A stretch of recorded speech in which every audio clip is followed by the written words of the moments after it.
Grégoire Delacour. Ah, alors vous êtes un phénomène. Ah bon? Je suis bien content de vous avoir. La liste de mes envies est un roman qui se dévore et qui vous fait connaître un fabuleux destin que retrace tout de suite Caroline Alasi. Quand il ne cherche pas l'inspiration sur les toits de Paris, Grégoire Delacour exerce la profession de publicitaire, métier qui permet, dit-il, de gagner sa vie avec des mots. Après avoir travaillé pour de grandes agences, il fonde la sienne en 2004. 5 ans plus tard, il écrit son premier roman, L'écrivain de la famille, publié en 2011 grâce à Jean-Louis Fournier, à qui il avait fait parvenir son manuscrit. L'écrivain de la famille, c'est l'histoire d'un gosse qui est tout d'un coup sacralisé, parce que pour la fête des mères, il a fait une espèce de petit poème avec des vers de mirliton. Et tout d'un coup, les parents sont en extase, comme sont souvent les parents. Et quelqu'un déclare, il sera écrivain plus tard. Et à partir de là, il va être investi de cette espèce de responsabilité énorme d'être un écrivain. Il a des descriptions très crues, puis en même temps, il y avait une espèce de poésie tout à fait étonnante. C'était le mélange de toutes ces choses-là qui faisait le charme de ce livre. Récompensé par 5 prix littéraires, L'écrivain de la famille s'est vendu à près de 15 000 exemplaires. Roman d'inspiration en partie autobiographique, il a permis à Grégoire Delacour d'écrire avec humour sur le délitement d'une famille. Ce qui m'a touché chez lui, Grégoire, c'est que j'ai l'impression qu'il est triste à l'intérieur, mais gai à l'extérieur. Et, et tout d'un coup, je reprends une phrase que j'ai mise dans un de mes bouquins que j'aime beaucoup, de Voltaire, et il respecte totalement cette phrase, c'est « il est poli d'être gai ». Ah, c'est vrai qu'il n'a pas tort, Jean-Louis Fournier. Quand on lit bien votre roman, on s'aperçoit que le personnage principal, Jocelyne, est effectivement peut-être triste à l'intérieur et joyeuse, gaie à l'extérieur, par politesse. Jocelyne, 47 ans, un mari, elle est mercière à Arras, une passion qu'elle développe sur Internet, sur le web. Elle crée un site Internet, un blog, comme on dit. Et puis un jour, avec des copines, comme ça, elle joue à l'euro-million. Vous savez, un truc qu'on fait jamais, puis paf, mais l'euro-million. Une chance sur 76 millions pour qu'elle gagne le gros lot. Et évidemment, elle remporte le gros lot, 18 millions d'euros. Que feriez-vous, vous, avec 18 millions d'euros? C'est la question que vous posez dans ce roman. Pour vous, en tout cas, ça a été le point de départ d'une odyssée incroyable, parce que depuis presque que ce petit portrait en image a été réalisé, les choses se sont emballées. 50 000 exemplaires de ce roman, La liste de mes envies, déjà vendus. 15 traductions dans le monde entier. Les droits vendus au cinéma avant même la sortie du livre en librairie. Oui. Et le succès vous monte pas la tête? Non. Non. Je suis très très heureux du destin de Jocelyne. Voilà, je suis heureux de rencontrer des gens. C'est un deuxième livre, c'est très très nouveau pour moi. Je suis vraiment ému de ce qui arrive. Page 95 de votre roman, cette phrase. Le succès, c'est dangereux quand on commence à ne plus douter de soi. Vous en êtes où? La ligne d'avant. Non, moi je doute en permanence. J'ai fait un premier livre qui, Jean-Louis Fournier, que je remercie au passage, a parrainé d'une certaine manière, parce que c'est grâce à lui que le livre existe. J'ai la chance d'en faire un deuxième. J'ai fait quelque chose d'extrêmement différent entre les deux. Je voulais raconter une histoire différente. Je voulais être une femme, le temps de 200 pages. Pour moi, c'est important de voir le monde différemment par rapport au premier. Je suis extrêmement... Vous mettez dans la peau de Ouais. Jocelyne. Ouais. Comment est née l'histoire de cette femme, 47 ans, qui tient une mercerie donc à Arras? Moi, j'aime beaucoup les gens. J'adore les gens et je trouve j'ai l'impression qu'on les aime pas assez, les gens qu'on aime. Et il y a des milliers de gens qui ont des métiers de coiffeurs, de bouchers, etc. On n'en parle jamais dans les livres, ou en petit rôle, où on s'en moque. Et je trouve important parce que c'est des gens qui peuvent avoir des destins flamboyants dans leur propre vie. Et là, on a une mercière anonyme à Arras qui va avoir une destinée extraordinaire, mais extrêmement simple et où tout le monde a sa place dans le livre. Alors attendez, vous dites extrêmement simple. Bon, alors déjà, elle a une chance sur 76 millions de toucher le gros lot à l'euro-million. Il y avait déjà une chance sur pas mal de millions d'épouser, quand on s'appelle Jocelyne, un garçon qui s'appelle Jocelyn. Oui. Ce qui est drôle. Oui, c'est drôle. Oui, c'est drôle. C'est assez amusant parce que j'ai essayé de créer un personnage où on dit la foudre frappe jamais 2 fois au même endroit, elle le prend systématiquement. Ouais. En littérature, si. Voilà, ça on peut réinventer le monde de très jolie manière. Mais elle épouse Jocelyn, elle fait l'amour avec lui la première fois, elle tombe enceinte la première fois, donc elle a que des premières fois. Et elle gagne l'auto.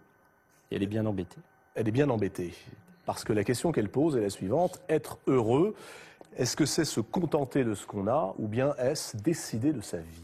Voilà, alors le problème de tout le monde, c'est décider de sa vie et c'est de quoi dépend notre bonheur. Et moi, j'avais absolument envie d'opposer le rêve au réel, c'est-à-dire qu'on rêve toujours d'un tas de choses, on nous fait rêver d'un tas de choses. Alors la réclame, j'en connais un petit peu pour la pratiquer depuis longtemps, on essaie de faire rêver à des choses qui sont parfois inaccessibles. Je lisais récemment que 57% des jeunes filles de 15 à 17 ans se sentaient obligées d'être belles. C'est incroyable. Se sentent obligées d'être belles. Il y a une injonction terrible. Et donc ça, c'est une sorte de rêve. Et puis il y a la réalité. Moi, je trouvais amusant qu'un personnage qui a sa vie, qui a des bonheurs, des petits malheurs, enfin la vie de tout le monde, avec des pertes, des grandes joies, tout d'un coup reçoit de l'argent qui n'est pas tant l'argent que la métaphore du possible, de pouvoir tout changer. Et tout d'un coup, je peux changer ma vie. Donc c'est une sorte de roman initiatique d'une jeune femme de 47 ans qui peut changer sa vie à 47 ans et qui se rend compte à ce moment-là, mais mon Dieu, qu'est-ce que j'ai vraiment envie de changer? Alors en prudente mercière, elle va faire ses listes. Elle commence par la liste de ses besoins. Sa liste de ses besoins. Et ensuite la liste de ses envies. Et puis de ses folies. Alors sur ses besoins, elle va faire comme nous ferions toutes et tous ici. Elle va écrire, elle a un besoin d'un économe, par exemple, ce qui est amusant évidemment quand on a 18 millions. Elle a besoin d'un tapis de bain antidérapant, elle a besoin de choses simples. Et à l'issue de sa liste, elle va se rendre compte que j'ai pas besoin de mes 18 millions pour réaliser mes besoins. Alors elle va écrire la liste de ses envies. Alors elle va avoir envie de faire plaisir à son Jocelyn de mari, qui veut des cassettes vidéo, etc., une auto, etc. Puis elle aimerait bien qu'on lui dise qu'elle est belle. Et ça, à nouveau, ces 18 millions ne lui servent pas grand-chose. Et puis, sa liste de ses folies, elle va se rendre compte que changer de bonnet, de passer d'un 90 A à un 95C n'est pas forcément exceptionnel. Donc, finalement, voilà. Donc, elle va raisonnablement essayer de regarder le monde et regarder sa vie avec la possibilité de pouvoir tout changer et se rendre compte que finalement, le réel, son bonheur, il n'était peut-être pas si loin que ça. Alors, elle dresse cette liste de ses envies, et une fois qu'elle l'a dressée, vous venez de nous la raconter, elle prend une décision qui est assez peu banale, elle décide de ne pas encaisser le chèque. Mais vous montrez également, Grégoire Delacour, qu'en réalité, elle redoute quelque chose d'autre.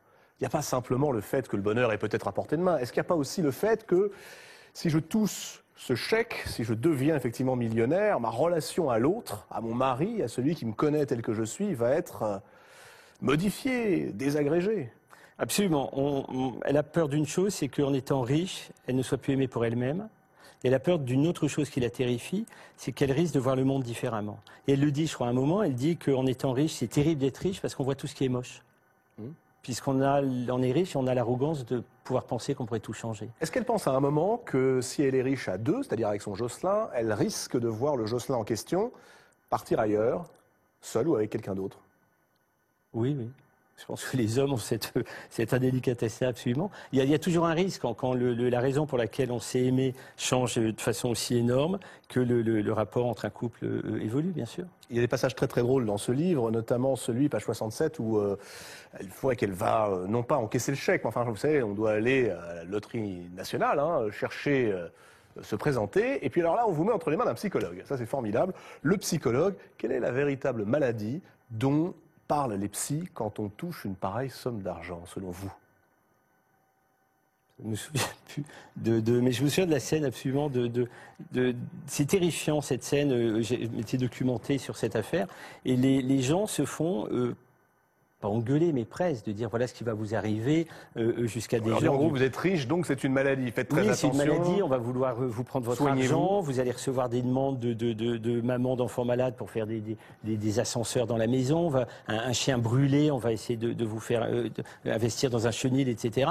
Et ça va devenir quelque chose de terrifiant, ces demandes de gens qui vont essayer de vous prendre, comme ça, de vous aspirer, et elle a peur de ça. C'est la maladie de ceux qui n'ont pas gagné. Ouais.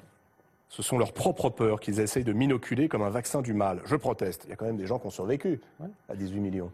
Quel rapport, Grégoire Delacour, entre cette mercière d'Arras, très sympathique, 47 ans, qui gagne 18 millions à l'euro-million, et Belle du Seigneur d'Albert Cohen? Alors, Belle du Seigneur d'Albert Cohen, c'est un livre qui personnellement m'a terrifié quand je l'ai lu à 20 ans, car il était la négation absolue de tout ce à quoi je croyais sur l'amour, puisqu'il démontre de façon absolument sublime que l'amour n'existe pas, il n'y a que le désir. Et que Ça vous a terrifié, ça? terrifié. J'ai découvert qu'une chaussette sale et un slip sale d'un monsieur pouvaient réduire le désir d'une femme pour le même monsieur, et que quand ils fabriquent une maison, réciproquement, je vous rassure et réciproquement aussi, bien sûr, et que quand ils font construire une maison, elle s'arrange la dame pour mettre les toilettes à l'autre bout de la maison pour que jamais le monsieur, le seigneur en l'occurrence, entende le bruit de la chasse d'eau et qu'il se dise mon Dieu, finalement c'est qu'une femme.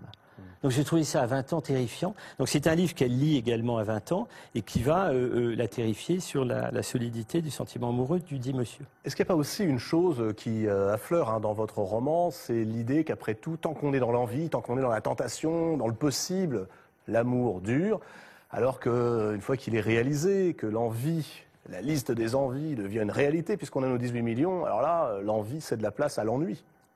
Oui, je crois que je sais plus quel président avait dit le meilleur moment c'est dans l'escalier, mais c'est vrai. Moi, je crois beaucoup à ça. Charles VII, non Non, c'est plus récent. Oui, Clémenceau, voilà, Oui. absolument, Clémenceau. Et je pense que le désir est un temps extraordinaire et on passe pas assez de temps sur le temps du désir. Pourquoi avoir choisi une mercière à Arras, précisément? Parce que je ne vous cache pas que, sur le moment, je l'ai comme un peu tout le monde, je me suis dit, ça me rappelle quand même curieusement l'élégance du hérisson de Muriel Barbery. C'était une concierge à Paris qui lisait Marx. Là, on a une mercière à Arras qui lit Albert Cohen. On progresse. Mais pourquoi, sociologiquement, une mercière à Arras? Alors Arras, parce que Fournier est né à Arras et que je voulais lui faire un petit clin d'œil. Enfin, a vécu à Arras très longtemps et je voulais lui faire un petit clin d'œil. Et Mercière, parce que j'ai grandi dans le magasin. Mon père avait un magasin à Valenciennes de textile. Et le week-end, en rentrant de pension, j'allais me balader le samedi après-midi dans le magasin. Et j'étais émerveillé de voir les dames qui venaient avec des morceaux de tissu et pour faire une veste, un pantalon, etc. Et qu'ils donnaient à la vendeuse et qui cherchaient des boutons.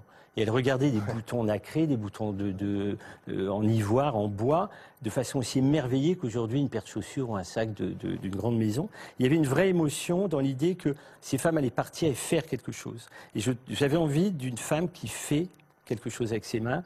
J'avais envie de sensualité, j'avais envie qu'on refasse. Je trouve qu'on touche plus. Je trouve qu'il y a On peut croire au tout début de votre roman qu'il sera pétri de bons sentiments. Et c'est pas du tout le cas. Enfin, en tout cas, moi, je suis pas du tout d'accord avec cette vision-là que j'ai pu lire à droite à gauche dans la presse. Parfois, ça commence, c'est vrai, un peu à la Capra, un peu à la Guimauve. Elle le dit d'ailleurs. La fin, dont nous ne dirons rien ici, prend exactement le contre-pied, beaucoup plus dur, très âpre. Pourquoi? Est-ce que vous avez hésité d'ailleurs à retourner ainsi le code? Pas du tout. Dès le départ, j'avais la fin en tête. Après, j'ai déroulé le fil de ma chère Mercière. Mais c'est vrai que j'aimais bien un peu piéger les choses en démarrant avec une histoire d'apparence charmante et rose, et pour finir dans le gris très foncé. La liste de mes envies, signé Grégoire Delacour, deuxième roman donc qui vient de paraître aux éditions Lattès. Je ne peux pas m'empêcher, c'est pour ça que je voulais que vous soyez tous les deux sur ce plateau, de rapprocher votre livre. Il faut dire toutes, parce que je suis là. Oui, c'est vrai que vous êtes une femme en réalité, vous êtes la mercière d'Arras. Exactement. Ouais. Pas un peu schizophrène au bout d'un moment, parce que vous êtes mis vraiment dans la peau de cette mercière d'Arras. C'est génial. J'ai juste une anecdote, Barbara, excusez-moi, je vais vous prendre une demi-seconde. J'ai reçu une lettre il y a une dizaine de jours qui me disait « Chère madame, j'ai lu votre livre avec beaucoup d'intérêt, d'amusement, mais pourquoi diable avez-vous choisi un pseudonyme d'homme pour le signer ?» Je suis absolument ravi, enchanté de cette affaire. C'est peut-être le